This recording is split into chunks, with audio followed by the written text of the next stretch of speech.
వద్దకు వచ్చి ఉన్నాం. ఈ సమయంలో యునైటెడ్ యూత్ ప్రెసిడెంట్ గారైనటువంటి బ్రదర్ వినీత్ కుమార్ గారు, అలాగే బట్రకాగుల్లో సేవ చేస్తున్నటువంటి బ్రదర్ వినీత్ కుమార్ గారు, అలాగే అల్లూరు మండలానికి ఇన్ఛార్జిగా ఉన్నటువంటి క్రిస్టియన్ యూత్ కి ఇన్ఛార్జిగా ఉన్నటువంటి బ్రదర్ వినీత్ కుమార్ గారు మన మధ్యలో ఉన్నారు. ఆయన మనకు వాక్యాన్ని అందిస్తారు. వందనాలయ్యా. వందనాలన్నా. దేవునికి స్తోత్రం. అందరికి వందనాలు. ప్రార్థన చేసుకుందాం. మహాపరిశుద్ధుడా, ప్రేమ కలిగిన తండ్రి, మీకు స్తోత్రములనైనా. ఉదయకాల సమయంలో ప్రభువా మమ్మల్ని చిన్న మందగా చేర్చిన విధానం బట్టి వందనాలయ్యా.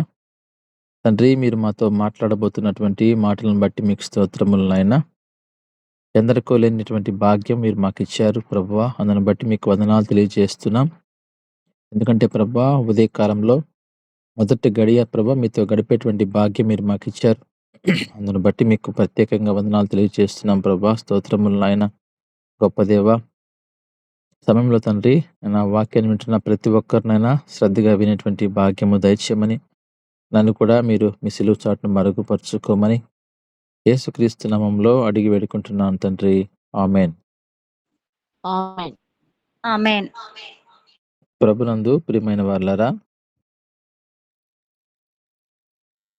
మన ప్రభువైన అయిన యేసుక్రీస్తు నామంలో మీ అందరికీ మరొకసారి వందనాలు తెలియజేస్తున్నాను. ఉదయకాలపు శుభాలు తెలియజేస్తున్నాను.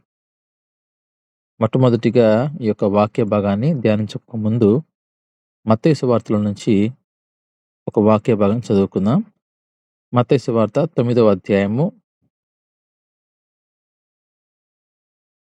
10వ వచనం చదువుకుంటూ వెళ్దాం. ఇంటిలో భోజనమునకు యేసు కూర్చుండి ఉండగా, ఇదిగో సుంకరులను పాపులను అనేకులు వచ్చి ఆయన యొద్దకు, ఆయన శిష్యుల యొద్దకు కూర్చుండిరి. పరిసయ్యులు అది చూచి, మీ బోధకుడు సుంకరులతోనూ పాపులతోనూ కలిసి ఎందుకు భోజనము చేయుచున్నాడని ఆయన శిష్యులను అడిగిరి. ఇక్కడ ఈ వాక్య భాగంలో మనం చూస్తున్నాం, యేసుక్రీస్తు వారు భోజనానికి కూర్చున్నారు. అయితే ఎవరితో కూర్చున్నారు అనేది ఇక్కడ గమనించినప్పుడు సుంకర్లతోనూ పాపులతోనూ కూర్చున్నట్లుగా మనం చూస్తున్నాం. అయితే యేసుక్రీస్తు వారి యొక్క ప్రతి నడకను, ప్రతి విషయాన్ని కూడా పరిసయ్యులు, సదుకేయులు, జ్ఞానులు గమనిస్తున్నారు.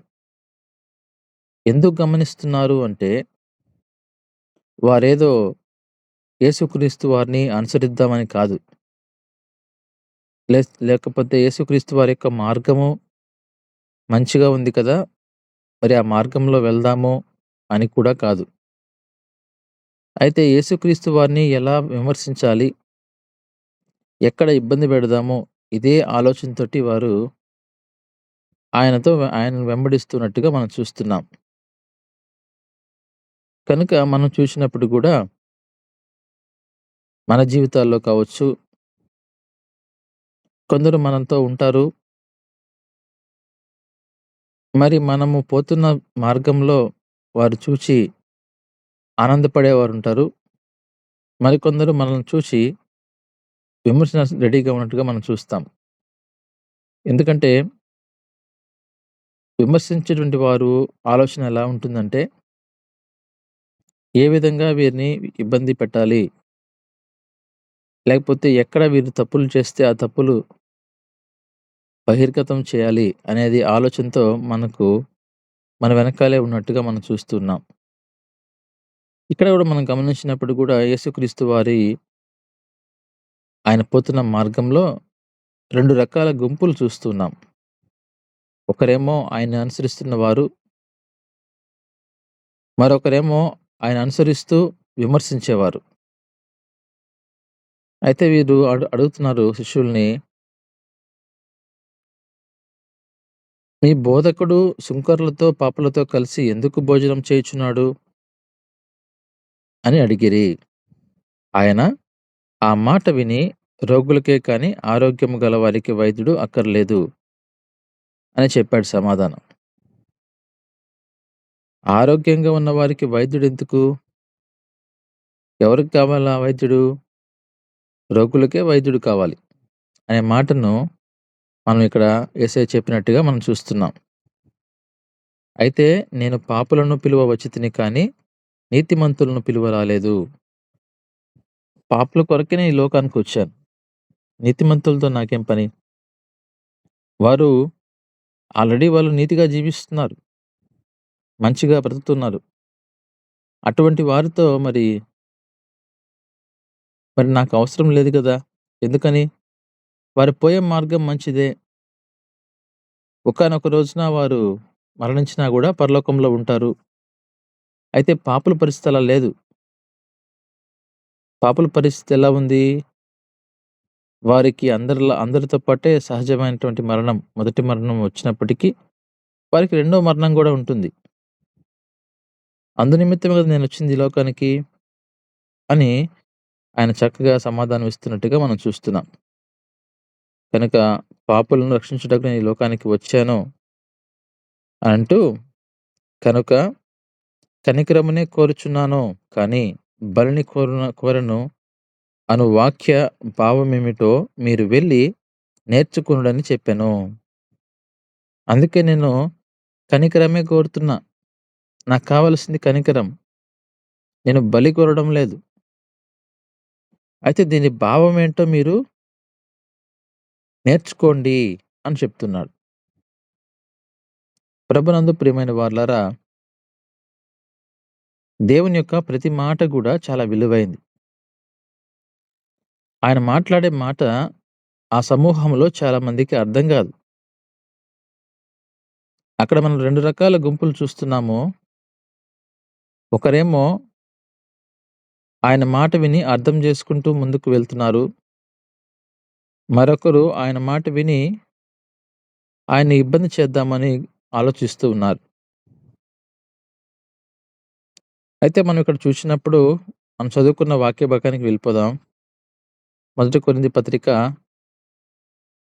2వ అధ్యాయము మనం చూసిన వాక్య భాగంలో 6వ వచనం చదువుకుంటూ వద్దాం. పరిపూర్ణులైన వారి మధ్య జ్ఞానమును బోధించుచున్నాము. అది ఈ లోక జ్ఞానము కాదు. నిరర్ధకులైపోవచ్చున్న ఈ లోకాధికారుల జ్ఞానమును కాదు కానీ, దేవుని జ్ఞానము మర్మమైనట్టుగా బోధించుచున్నాము. ఇక్కడ మనం చూసినప్పుడు లోక జ్ఞానము కాదు. అదేవిధంగా లోకాధికారుల జ్ఞానము కాదు అని 2 మాటలు ఇక్కడ ఉపయోగిస్తున్నారు. లోకాధికారుల జ్ఞానం ఉంటుందండి. అదేవిధంగా లోకంలో ఒక జ్ఞానం ఉంది. ఈ 2 జ్ఞానాలు కాదంట. గమనించండి. లోకంలో మనము ప్రయాణం చేస్తూ ఉన్నప్పుడు మనందరం గూడా సహజంగా ఒక జ్ఞానం కలిగి ఉంటాం. అదే లోక జ్ఞానం. అదేవిధంగా లోక అధికారులు వారికొక జ్ఞానం ఉంటది. ఆ జ్ఞానంతో వారు ముందుకు వెళ్తూ పరిపాలన చేస్తా ఉంటారు. అయితే ఆయన అంటున్నాడు, ఈ 2 జ్ఞానాలు కాదు. ఈ జ్ఞానము మరుగై ఉండెను. దేవుని జ్ఞానం ఎలాంటిదంటే అది మరుగై ఉంది. అది అర్థం గాదు. యేసుక్రీస్తు వారు ఈ లోకంలో ఎందు నిమిత్తం పుట్టాడు? ఎందుకని ఆ విధంగా ఆయన అందరిని స్వస్థపరుస్తూ, అందరితో కూర్చొని, సుంకరులతోనూ, పాపులతోనూ కూర్చొని భోజనం చేయడం, జక్కయ్యను క్షమించడం, ఇలాంటి రకరకాల కార్యక్రమాలు చేస్తూ వెళ్తూ ఉన్నాడు. ఇది గమనిస్తున్న వారికి ఆ జ్ఞానము కొందరిలో లేదు. వారెవరు అంటే వారు జ్ఞానవంతులే, శాస్త్రులే, పరిసయ్యులే. అయినప్పటికీ వారిలో ఆ జ్ఞానము లేదు. ఎందుకని? వారిలో లోకాధికారుల జ్ఞానముంది. లోక జ్ఞానముంది గాని వారిలో ఈ యొక్క జ్ఞా దేవుని యొక్క జ్ఞానము అనగా మరుగైనటువంటి ఆ యొక్క జ్ఞానము వాళ్ళలో లేదు. తర్వాత చూడండి. జగదుత్పత్తికి ముందుగానే దీనిని దేవుడు మన మహిమ నిమిత్తము నియమించెను. దేవుడు ఈ లోకానికి యేసుక్రీస్తు వారిని పంపించక ముందే ఒక ప్రణాళిక ఆయన కలిగి ఉన్నాడు. తండ్రి అయిన దేవుని యొక్క ప్రణాళిక ఏంటి? తన కుమారుడైనటువంటి యేసుక్రీస్తు వారిని లోకానికి పంపించాలి. ఎందు నిమిత్తం పంపించాలి? పాపులను రక్షించుటకు పంపించాలి అనేటువంటి ఒక ప్రణాళిక. ఏది కూడా సృష్టిలో ప్రణాళిక లేకుండా జరగలేదు అనేది మనం గమనించాలి. అటువంటి ప్రణాళిక అర్థం కావాలంటే వారు దేవుని బిడ్డలై ఉండాలి. దేవుని జ్ఞానం వారిలో ఉండాలి. ఈరోజు మనము అనేక ప్రాంతాలకు వెళ్లి సువార్తను ప్రకటిస్తున్నాము. ఆ సువార్తని స్వీకరించేవారు చాలా తక్కువ మంది ఉంటారు. ఎందు నిమిత్తము? ఆ జ్ఞానము, సువార్తను గ్రహించే జ్ఞానం వాళ్ళకి లేదు. ఈరోజు దేవుని వాక్యాన్ని వింటున్నటువంటి మనలో కూడా దేవుని వాక్యము యొక్క మర్మాలు, ఆ జ్ఞానము మనం తెలుసుకోలేకపోతున్నామంటే నీలో దేవుని జ్ఞానం లేదు అని గ్రహించాలి. కనుక నీలో జ్ఞానం ఉంది. జ్ఞానం లేకుండా లేవు, కానీ నీలో లోక జ్ఞానం ఉంది నీలో. లేకపోతే లోకాధికారుల యొక్క జ్ఞానం ఉంది నీలో. దేవుని జ్ఞానం నీలో లేదు కనుక దేవుని వాక్యము యొక్క మర్మాలు నువ్వు అర్థం చేసుకోలేకపోతున్నావు. దేవుని ప్రణాళిక ఏంటి? ఆయన నీ పట్ల ఏ ప్రణాళిక కలిగి ఉన్నాడు? అసలు నిన్ను ఎందుకని ఇక్కడ ఈ భూలోకంలో నిన్ను క్రైస్తవునిగా పుట్టించాడు? క్రైస్తవురాలిగా పుట్టించాడు. దానికంటూ ఆయనకు ఒక ప్రణాళిక ఉంటుంది. ఆ ప్రణాళిక గ్రహించలేకపోతున్నాము అంటే మనలో దేవుని జ్ఞానం లేదు అని ఇక్కడ మనం తెలుసుకోవచ్చు. యేసుక్రీస్తు వారు ఆ మార్గంలో వెళ్తున్నప్పుడు ఆయన వెంబడిస్తున్న గుంపులో 2 రకాల గుంపులు ఉన్నట్టుగా మనం చూస్తున్నాం. ఇద్దరు ఆయన వెంబడిస్తున్నారు. కొందరేమో లోక జ్ఞానంతో ఆయన వెంబడిస్తున్నారు. కొందరేమో దేవుని జ్ఞానంతో ఆయన వెంబడిస్తున్నారు. ఈరోజు మనం కూడా యేసుక్రీస్తు వారిని వెంబడిస్తున్నాం. మరి మనం ఏ జ్ఞానంతో వెంబడిస్తున్నాం? మనలో దేవుని జ్ఞానం ఉందా? దేవుని వాక్యపు వెలుగులో మనం నడుస్తున్నామా? లేకపోతే లోక సంబంధంగా లోక జ్ఞానము కలిగి మనం ముందుకు వెళ్తున్నామా? ఆలోచించండి ప్రియమైన దేవుని బిడ్డలారా. ఆయన అంటున్నాడు, అది లోకాధికారులలో ఎవరికిని తెలియదు. అది వారికి తెలిసి ఉండిన యెడల మహిమా స్వరూపియగు ప్రభువును సిలువ వేయక పోయియుందురు. దేవుని యొక్క ప్రణాళిక, తండ్రి అయిన దేవుని యొక్క ప్రణాళిక, సృష్టికర్త అయిన దేవుని యొక్క ప్రణాళిక ఒకవేళ తెలిసి ఉంటే ఈ లోక అధికారులకు ఒకవేళ సిలువ వేయకుండా ఉండేవాళ్ళేమో. కానీ ఆ ప్రణాళిక అనేది వారికి తెలీదు. వారు యేసుక్రీస్తు వారు చేస్తున్న మంచి పనులను చూసి ఓర్వలేక, ఆయన వెళ్తున్న మార్గంలో ఆయన ఫాలోయింగ్, ఆయన అనుసరిస్తున్న వారిని చూచి ఓర్చుకోలేక అనేక మంది కూడా ఆయన్ని ఇబ్బంది పెట్టాలని చూశారు. శాస్త్రులు, పరిసయ్యులు, జ్ఞానులు, రోమాస్ అధికారులు సహితం వీళ్ళందరూ కలిసి ఆయన్ని ఇబ్బంది పెట్టాలని ప్రయత్నం చేస్తూ ఉన్నారు. మన జీవితాల్లో కూడా మనం పోతూ ఉన్నప్పుడు ఇలాంటి వారు మనకు ఎదురొస్తారు. దేవుని జ్ఞానంతో వారికి సమాధానం చెప్తూ ముందుకు పోవాలి, కానీ లోక జ్ఞానంతో మనము కృంగిపోయేటువంటి వారిగా ఉండడానికి వీలు ఉండకూడదు. గమనించండి 9వ వచనంలో, ఇందును గూర్చి దేవుడు తన్ను ప్రేమించు వారి కొరకు ఏమి సిద్ధపరిచెనో అవి కంటికి కనబడలేదు, చెవికి వినబడలేదు, మనుష్య హృదయమునకు గోచరము కాలేదు అని వ్రాయబడి ఉన్నది. దేవుని యొక్క ప్రేమ, లేకపోతే దేవుడు మన పట్ల చూపిస్తున్న ప్రేమ, ఆయనను ప్రేమించే వారి కొరకు ఆయన సిద్ధపరిచినటువంటి ఆ యొక్క గొప్ప విషయము, ఆ రక్షణ భాగ్యము గురించి వీళ్ళకి అర్థం కాదు. కంటికి కనబడదు, చెవికి వినబడదు, హృదయానికి గోచరం కాదు. దేవునితో, యేసుక్రీస్తు వారితో వస్తూ ఉన్నారు కానీ వారు అర్థం చేసుకోలేని పరిస్థితుల్లో ఉన్నారు. చెవులున్నాయి, ఆ చెవులకి వారికి వినబడదు. కళ్ళున్నాయి, వారు చూస్తున్నప్పటికీ వారు లోకపరమైనటువంటి కంట్లతో చూస్తున్నారు కాబట్టి వారు ఆలోచన ఎలా ఉంటుందంటే లోకానుసారంగానే ఉంటుంది. ఇలాంటి ఆలోచనలు కలిగి వాళ్ళు ముందుకు వెళ్తూ ఉన్నారు. మనకైతే దేవుడు వాటిని తన ఆత్మ వలన బయలుపరిచి ఉన్నాడు.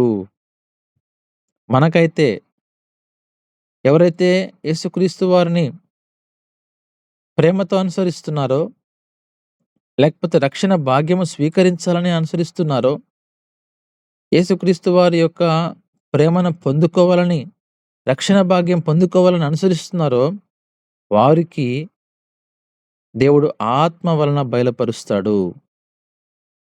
ప్రతి ఒక్క క్రైస్తవునిలో కూడా పరిశుద్ధాత్మ నివసించాలి. ఇది చాలా ప్రాముఖ్యం. నీలో పరిశుద్ధాత్మ నివసిస్తున్నట్లయితే నీలో దేవుని జ్ఞానం ఉంటుంది. అదే ఆత్మ వలన పొందుకునే జ్ఞానము. పరిశుద్ధాత్మ వలన పొందుకునే జ్ఞానము. మనము ఏ పని, దేవుని పని మనం చేయాలన్నా, దేవుని యొక్క కార్యక్రమంలో నీవు పాల్గొనాలన్నా ఈ లోక జ్ఞానం సరిపోదు. లోక జ్ఞానముతో పాటు నీకేముండాలి? దేవుని యొక్క ఆత్మ నడిపింపు ఉండాలి. దేవుని ఆత్మ మనకు బయలుపరచాలి. ఆ ఆత్మ అన్నిటినీ, దేవుని మర్మములను కూడా పరిశోధించున్నాడు. ఎప్పుడైతే ఆ యొక్క పరిశుద్ధ ఆత్మ మనలో నివసిస్తూ ఉంటాడో, మనము ప్రతిదీ కూడా పరిశోధిస్తాం. దేవుని యొక్క మర్మాలు తెలుసుకుంటావు. ఈరోజు జ్ఞానులు, పరిసయ్యులు, శాస్త్రులు ఆయన చుట్టూ ఉన్నారు. కానీ యేసుక్రీస్తు వారు ఈ లోకానికి ఎందుకొచ్చారో వాళ్ళు గ్రహించలేకపోయారు. అంటే వాళ్ళలో దేవుని ఆత్మ లేదు అని గమనించాలి. ఈరోజు క్రైస్తవులమే నువ్వు ఎందుకని మందిరానికి వెళ్తున్నావు? అక్కడ వాక్యాన్ని ఎందు నిమిత్తం నువ్వు వింటున్నావు? అసలు ఎందు నిమిత్తం క్రైస్తవుడిగా పుట్టావు అనే ఆలోచన మనకుందా? అని ఆలోచించామా మనం ఎప్పుడైనా? ఈ రోజున రకరకాల మతాలు ఈ రోజున మనం చూస్తూ ఉన్నాం. మరి నీ దేవుడు ఒక మంచి మార్గంలో నిన్ను జన్మింపజేశాడు అంటే, మరి దాన్ని గ్రహించే జ్ఞానం నీలో లేదు అంటే, నువ్వు దేవుని ఆత్మ నీలో నివసిస్తున్నట్టుగా లేదు అని మనం అనుకోవాలి. మనకు దేవుని యొక్క మర్మాలు అర్థం కావాలి. ఆయన మన పట్ల ఆలోచన ఏమి కలిగి ఉన్నాడు? నువ్వు ఏ ప్రాంతంలో జన్మించావో ఆ ప్రాంతంలో నీ ద్వారా ఆయన ఏమి సేవ చేయించాలని చూస్తున్నాడు? ఎప్పుడైనా ఆలోచించావా?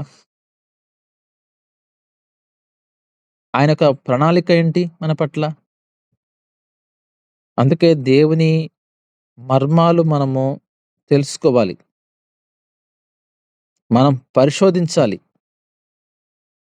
మనం పరీక్షించాలి. మనము గూడా శాస్త్రులులాగా, పరిసయ్యులులాగా, రోమా అధికారులులాగా, జ్ఞానులలాగా, లోక జ్ఞానులలాగా మనం ఉండడానికి వీల్లేదు. ఒక మనుష్యుని చూడండి 11వ వచనంలో, ఒక మనుష్యుని సంగతులు అతనిలోనున్న మనుష్య ఆత్మకే కాని మనుషులలో మరి ఎవరికిని తెలియను. ఒక మనుషుని యొక్క ఆత్మలో ఏమైతే ఉందో అది తనకు తప్ప ఎవరికైనా తెలుస్తదండి? నాలో ఉన్నటువంటి ఆలోచన మరి నాకు తప్ప మరి ఎవరైనా తెలుసుకోగలుగుతారా? ఎవరు తెలుసుకోలేరు. నీలో ఉన్న ఆలోచనలు నీకు తప్ప నాకెలా తెలుస్తాయి? తెలిసే అవకాశం లేదు. అలాగే దేవుని సంగతులు దేవుని ఆత్మకే కానిమని ఎవరికిని తెలియవు. అదే విధంగా దేవుని యొక్క సంగతులేమైతే ఉన్నాయో అది దేవుని ఆత్మకు మాత్రమే తెలుస్తుంది. దేవుని యొక్క పరిశుద్ధాత్మ నీలో నివసిస్తున్నట్లయితే అది నువ్వు కూడా గ్రహిస్తావు. నీలో దేవుని యొక్క ఆత్మ లేనప్పుడు నీవు గ్రహించలేవు అనేది గమనించాలి. దేవుని యొక్క ప్రణాళిక, ఆయన యొక్క ప్రేమ మన పట్ల చూపిస్తున్న ప్రేమను నువ్వు గ్రహించాలంటే దేవుని ఆత్మ పూర్ణులమై మనం జీవించాలి. దేవుని యొక్క ఆత్మ చేత మనము నడిపింపబడాలి.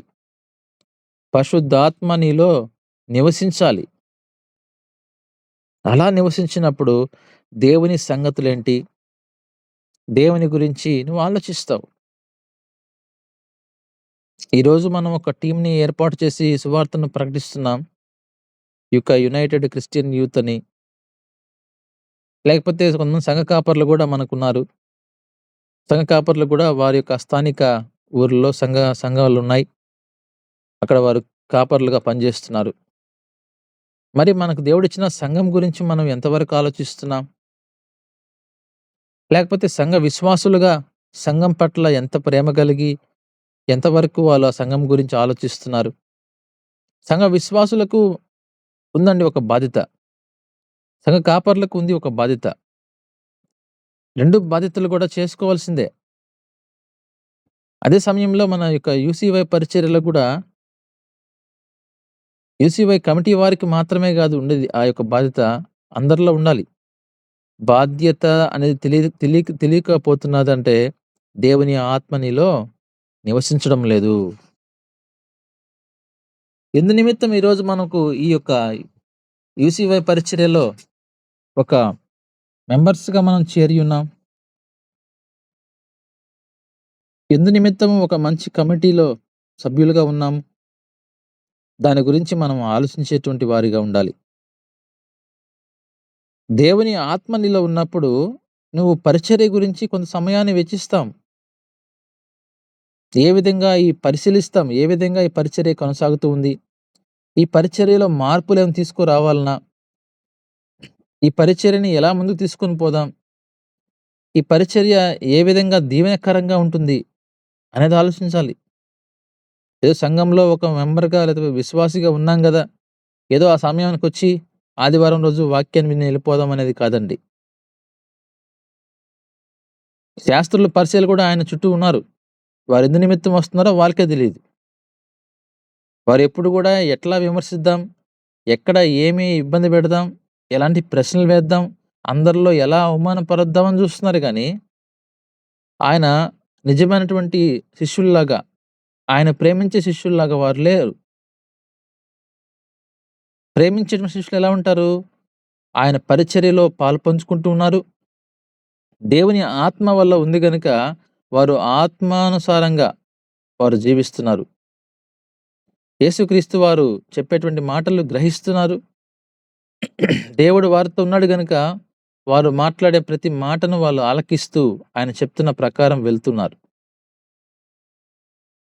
కానీ ఈ రోజున మన సంఘంలో గావచ్చు, మన పరిచర్యలో గావచ్చు, ఎంతమంది ఇన్వాల్వ్‌మెంట్ లేకుండా ఈ రోజున ఉన్నారండి. అదే ఉద్యోగం విషయంలో గావచ్చు, సొంత కుటుంబ విషయంలో గావచ్చు, ఎంతో ఇన్వాల్వ్‌మెంట్ చూపిస్తారు. స్వార్థం. స్వార్థం. కుటుంబం అంటే స్వార్థం. నా కుటుంబము బాగుండాలి. నేను బాగుండాలి. నా బిడ్డలు బాగుండాలి. నా పరిచర్య బాగుండాలని వీళ్ళు కోరుకోరు.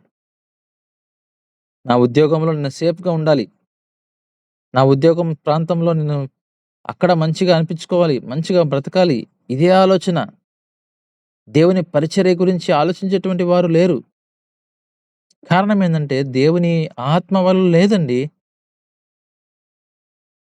పరిశుద్ధాత్మ వాళ్ళలో ఉన్నప్పుడు వారి ఆలోచనలు గూడా దేవుని గురించి కొంతసేపు ఆలోచిస్తారు.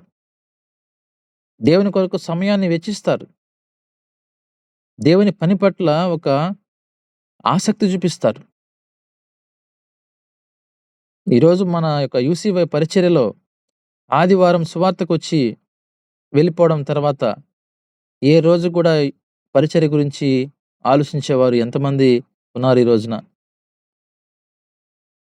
ఆ రోజు సువార్త పరిచర్యకో, లేకపోతే శనివారం ఉపవాస ప్రార్థనకో, లేకపోతే మరొక పరిచర్యకో వచ్చి వెళ్ళిపోయేవాళ్ళు వెళ్ళిపోవడం తప్ప, ఈ మధ్య సమయాల్లో మరి దాని గురించి ఆలోచించే వాళ్ళెవరు? గమనించండి ప్రభునందు ప్రియమైన వారలారా.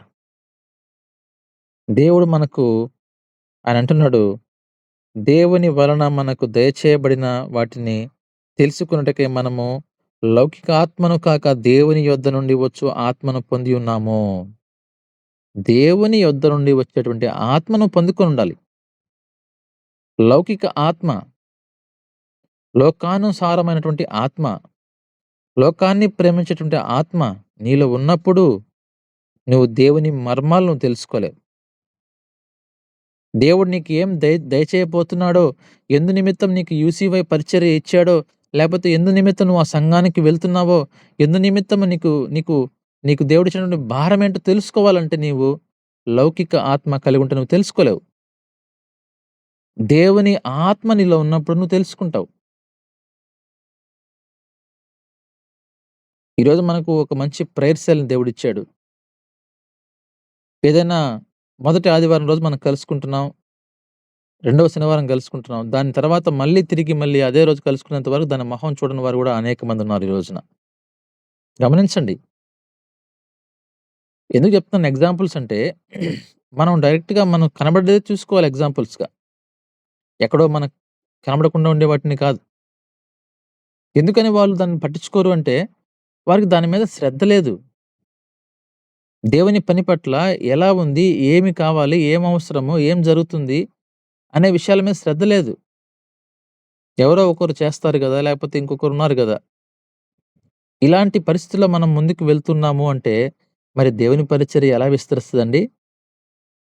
మరి దేవుని ప్రణాళిక ఎక్కడండి మరి అది సఫలీకృతం అవుతుందండి?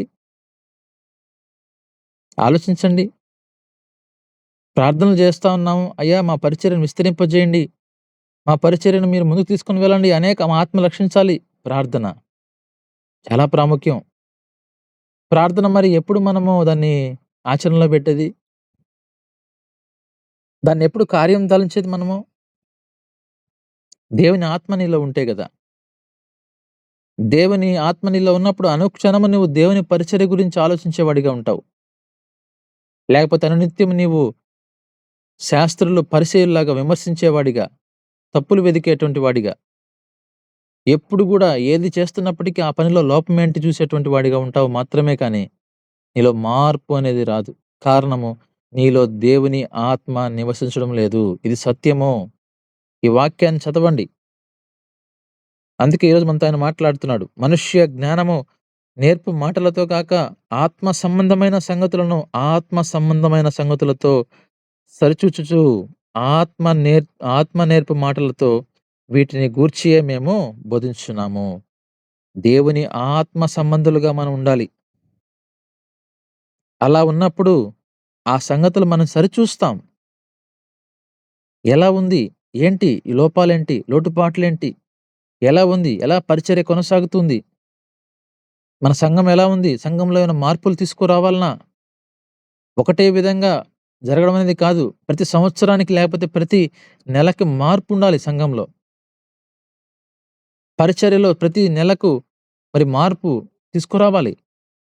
కొత్త ఆలోచనలు. దేవుని కొరకు మనం ప్రయాసపడడం అంటే ఎలా?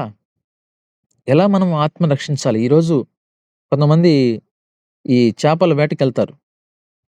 వాళ్ళ యొక్క ఎయిమ్ ఎలా ఉంటుంది? చేపను పట్టాలి. గేలం వేస్తారు. ఇక్కడ గేలం కొద్దిసేపేస్తారు. ఇక్కడ పడకపోతే మరొక ప్రాంతానికి వెళ్తారు. వాళ్ళు యొక్క ఎయిమ్ ఒకటే. నేను సాయంత్రం లోపు కొన్ని చేపలు పట్టుకొని వెళ్ళాలి. మరి ఈరోజు మనము దేవుని యొక్క జ్ఞానము కలిగి ఈరోజు మనము ఆ సువార్త ప్రకటించే విషయంలో గావచ్చు, ఆ అన్యులను రక్షించే విషయంలో మనం గేలం వేస్తున్నామా? ఎంతవరకు మనం చేస్తున్నాం ఈ పని? కనుక తప్పులెతికే వారిగా ఉండడం కాదు గానీ, పరిచర్యలో సహకరించేటువంటి వారుగా, పరిచర్యను ముందుకు తీసుకుపోయేటువంటి వారిగా, దేవుని ఆత్మ పూర్ణులై కలిగిన వారుగా మనం బ్రతకాలి. అందుకే చివరగా చూడండి 14వ వచనంలో, ప్రకృతి సంబంధి అయిన మనుష్యుడు దేవుని ఆత్మ విషయములను అంగీకరింపడు. అది. ప్రకృతి సంబంధమైన వాడు. ఈ ప్రకృతిని ప్రేమించేవాడు. వారి గొప్పతనం జూసేవాడు, లేపోతే ఇంకొక అందాన్ని జూసేవాడు, లేపోతే ఇంకొక విషయాన్ని జూసేటువంటి వాడు దేవుని ఆత్మ విషయాన్ని అంగీకరింపడు. అవి అతనికి వెర్రితనముగా ఉంటాయి. అతనికి ఈ యొక్క పరిచర్య కావచ్చు, సంఘ పరిచర్య కావచ్చు, అతనికి అది వెర్రితనంగా ఉంటది. మనల్ని జూసి ఎగతాళి చేసేటువంటి వారి గుంపు గూడా ఉంటది. మనల్ని జూసి మనలో ఏదైనా ఒక చిన్న ఒక కాగితాన్ని జూపించినప్పుడు, ఆ కాగితం ఇదేంది అని అడిగారంట ఒకరు. ఇది తెల్ల కాగితం అని చెప్పకుండా, వాళ్ళలో చాలామంది ఏం జెప్పారంటే, ఆ తెల్ల కాగితంలో ఒక చిన్న రంధ్రం ఉందని జెప్పారంట. అంటే వాళ్ళు ఏం జూస్తున్నారు? ఆ రంధ్రాన్ని గమనిస్తున్నారు. తెల్ల కాగితాన్ని గమనించే వాళ్ళు తక్కువ మంది. నీకు రంధ్రం కనబడుతుందంటే, నీ ఆలోచన అలాంటిదే. నీ ఆలోచన విధానము అలా ఉంది గనక, నీవు తెల్ల కాగితం అని చెప్పకుండా, తెల్ల కాగితంలో ఒక రంధ్రం ఉంది అని చెప్తే బాగుండేదేమో. తెల్ల కాగితం అనే విషయాన్ని అసలు నువ్వు గమనించవు. రంధ్రాన్ని గమనిస్తావు. లోటుపాట్లను గమనించేటువంటి వారు, శాస్త్రులు, పరిసయ్యులు, జ్ఞానులే. వారు ఎన్నుకున్న మార్గం మంచిది కాదండి. అజ్ఞానులే. అజ్ఞానులైనప్పటికీ దేవుణ్ణి ప్రేమిస్తూ, దేవుని వైపు చూస్తూ వారు దేవుణ్ణి అనుసరిస్తున్నారు కాబట్టి, వారు దేవుని శిష్యులుగా పిలువబడ్డారు. ఈరోజు వారి యొక్క పేర్లు బైబిల్‌లో లిఖించబడ్డాయి. వెరితనముగా ఉన్నవి. అవి ఆత్మానుభవము చేతనే వివేచింపదగునవి కనుక అతడు వాటిని గ్రహింపజాలడు. వాటిని గ్రహించలేడు. గ్రహించడం వాళ్ళ వల్ల కాదు. అందుకే ప్రభునందు ప్రియమైన వాళ్ళారా, మనల్ని దేవుడు ఏర్పాటు చేసుకున్నాడండి. మనల్ని ఆయన రక్తంతో కడిగాడు, పవిత్రపరిచాడు, మన పాపాలను శుద్ధి చేశాడు. ఎందుకు? మనము ఆయన కొరకు ప్రయాసపడాలి. మనము ఆయన పరిచర్య కొరకు ముందుకు పోవాలి. ఆయన మీ స్థానిక సంఘంలో సంఘ పరిచర్యను ముందుకు తీసుకొని పోవాలి. మీ చుట్టుపక్కల ప్రాంతాల్లో ఎవరికి సువార్తను ప్రకటించాలో ఆ ఆశ నీలో ఉండాలి. ఏమి ఉద్యోగానికి నీకు జీతం ఇస్తున్నప్పుడు ఎంత ప్రయాసపడతావు? ఎన్ని సమయానికి వెళ్తావు? ఎంత సమయానికి మళ్ళీ ఇంటికొస్తావు? అన్ని సమయం పాటిస్తావు గదా! మరి మందిరంలో గావచ్చు, సువార్తలో గావచ్చు సమయాన్ని మనం పాటిస్తున్నామా? ఎందుకు పాటించలేకపోతున్నాం? అక్కడ నీకు తంబు ఏర్పాటు జేశారు. లేపోతే ఫేషియల్ యాప్ ఉంది. రేపు సువార్తకు గూడా ఈ ఫేషియల్ యాప్ పెట్టాల్సొస్తదేమో. అంటే దేవుడు మన ముందు లేడు గనక, దేవుని పట్ల మనకు భయం లేదు. అదే దేవుడు ఒకవేళ ముందుంటే, వేషధారణ చేయడానికి ముందే పరిగిస్తాం. ఎందుకంటే ఆయన ముందు మనం అటెండెన్స్ ఏసుకోవాలిగా. పరలోకంలో మనం ముందుండాలిగా. గమనించండి ప్రభునందు ప్రియమైన వారలారా. వాక్యం మనతో మాట్లాడుతున్నప్పుడు, ఒకవేళ నీకు నొప్పిచ్చినట్టుగా ఉన్నట్లయితే, నీలో మార్పు లేదు అని గమనించు. నువ్వు మారలేదని గమనించు. ఒకవేళ నువ్వు వాక్యం వింటున్నప్పటికీ నువ్వు సంతోషంగా స్వీకరిస్తున్నావు అంటే, నువ్వు వాక్యానుసారంగా జీవిస్తున్నావు. అది గమనించు. కనుక మనము దేవుని ఆత్మ కలిగిన వారమై, మనం ముందుకు వెళ్దాం. అట్టి కృప దేవుడు మనందరికి కూడా దయచేయనుగాక. ఆమేన్. దేవునికి స్తోత్రం. చాలా వందనాలు. చక్కని వాక్యాన్ని మనం విన్నాం. అవును ప్రియులారా, దేవుని ఆత్మ కలిగిన వారమై, దేవుని సంగతులను అంగీకరించి, దేవుని యొక్క ప్రణాళికను అర్థం చేసుకుని, దేవుని స్తుతించే వారముగా, దేవుని యొక్క ప్రణాళికలో భాగమై ఉన్నటువంటి మనము ఆహ్, ఆహ్, ఆ ఆత్మానుభవం వల్లనే ఆ సంగతులను గ్రహించగలం. ఆ సంగతులు గ్రహించి దేవుని పనిలో ముందుకు సాగాలనే విషయాన్ని ఆహ్, మనం గమనించి ముందుకు సాగాలి. చెప్పబడినటువంటి వాక్యం కొరకు మన మధ్యలో ఉన్నటువంటి బ్రదరు ప్రసాద్ గారు ప్రార్థన చేయాల్సిందిగా మనవి చేస్తున్నాం. మా ప్రేమ లేని ప్రియ పరలోక తండ్రి, సజీవుడైన దేవా, ఈ ఉదయకాల సమయంలో మీ పాస్తుందిలోకి రాగడానికి ప్రభా మీరు మాకు అనుగ్రహిస్తూ వచ్చిన మీ కృపను బట్టి మీకు స్తోత్రాలు. రాత్రి అంతా కూడా కాచి కాపాడి ఆరోగ్యం ఆశ ఇచ్చిన దాన్ని బట్టి మీకు స్తోత్రాలు తండ్రి. అలాగే మీరు ఆశను మీరు నిలబెట్టి మీరు మాట్లాడుతున్న ప్రతి మాట కొరకే కూడా వందనములు స్తోత్రములు చెల్లిస్తుంటున్నాం. దయలేని తండ్రి నాయన, మీ యొక్క తండ్రి నాయన హృదయంలో ఉన్నంత భారాన్ని ప్రభా మీరు మాట్లాడుతూ వచ్చారు. నిజమే తండ్రి నాయన, పరిచయులు శాస్త్రులు ప్రభా మీరు ఎక్కడికి వెళ్తే అక్కడికి వచ్చేవాళ్ళు, అన్నీ చూసేటువంటి వాళ్ళు. అయితే వారు నాయన జీవితంలో నా తండ్రి వారు అన్నీ జ్ఞానం, ధర్మశాస్త్రానికి సంబంధించిన జ్ఞానం వారిలో ఉంది కానీ ప్రభా మిమ్మల్ని తెలుసుకోలేకపోతూ వచ్చారు. తండ్రి నాయన ఎక్కడికి వెళ్ళినా తప్పులు వెతుక్కుంటూ వచ్చారు. అందువల్లనే ప్రభా పరిచయులైతేమి, శాస్త్రులైతేమి, సద్దుకాయలైతేమి వీరందరూ కూడా మిమ్మల్ని దేవుడిగా, ప్రభువుగా అంగీకరించలేకపోయినారు. అదే ప్రభా జక్కయ్య గాని, సమరయ స్త్రీ గాని తండ్రి ఇలాంటి వారు ప్రభా నా తండ్రి వాళ్ళు వారి యొక్క నాయన జీవితాన్ని జ్ఞాపకం చేసుకొని మిమ్మల్ని దేవుడిగా, ప్రభువుగా, రక్షకుడిగా అంగీకరించిన కారణాన వారు నాయన మీ బిడ్డలుగా చేయబడుతూ వచ్చారు. పరలోకాన్ని సంపాదించుకుంటూ వచ్చారు. ఆ విధంగా తండ్రి మా జీవితంలో కూడా ప్రభువా మేము పరిచయుల వలె, శాస్త్రుల వలె ఉండకూడదనేటువంటి విషయాన్ని మీరు చాలా స్పష్టంగా మీరు మాట్లాడుతూ వచ్చిన దాన్ని బట్టి మీకు వందనాలు, స్తోత్రాలు చెల్లిస్తుంటున్నాం. అదేవిధంగా తండ్రి ఈ జ్ఞానం మా కొరకు మీరు తండ్రి మరుగై నాయన ఆ జ్ఞానం మరుగై ఉన్నది ప్రభువా. అయితే దాన్ని మీరు మా కొరకు బయలుపరుస్తూ వచ్చారు. మా ప్రభువైన యేసుక్రీస్తు వారిని ఈ లోకానికి పంపించడం ద్వారా తండ్రి పరలోక సంబంధమైనటువంటి సంగతులు మాకు తెలియజేస్తూ వచ్చారు. స్తోత్రాలు తండ్రి. ఒకవేళ ఆ జ్ఞానం గనక వారికి తెలుసునంటే వారు మిమ్మల్ని సిలువ వేసి ఉండేటువంటి వాళ్ళు కాదు తండ్రి. ఆ విషయాన్ని మీరు మాకు తెలియజేస్తూ వచ్చారు. వందనాలు. దయలను తండ్రి. అదేవిధంగా తండ్రి ప్రాముఖ్యంగా దేవుని సంగతులు, దేవుని ఆత్మ కలిగినటువంటి వారికి తెలుస్తాయి కానీ మనుషులకి ఎవ్వరికీ తెలియదని వారు చెప్పారు.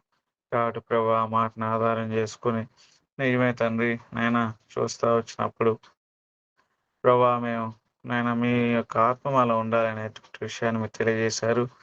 నిజమే తండ్రి. మేము ప్రభా నాయన ఆదివారం మందిరానికి వెళ్ళడము, లేకపోతే ఇంకేదైనా కార్యక్రమం ఉంటే వెళ్ళడము, తండ్రి ఏవైనా మీటింగ్స్ ఉంటే అటెండ్ అవ్వడము, అలా ఉంటాం కానీ మీ మందిరం గురించిన ఆలోచన కానీ, అలా దేవుని నాయన బిడ్డల గురించిన ఆలోచన కానీ, అలా తండ్రి ఆయన వేరే వారికి స్వార్థ చెప్పాలంటే ఆలోచన కానీ ఇవేవి కూడా లేకుండా ఉంటున్నాం అనేటువంటి విషయాన్ని మీకు నాయన మీ దగ్గర ఒప్పుకుంటున్నాం.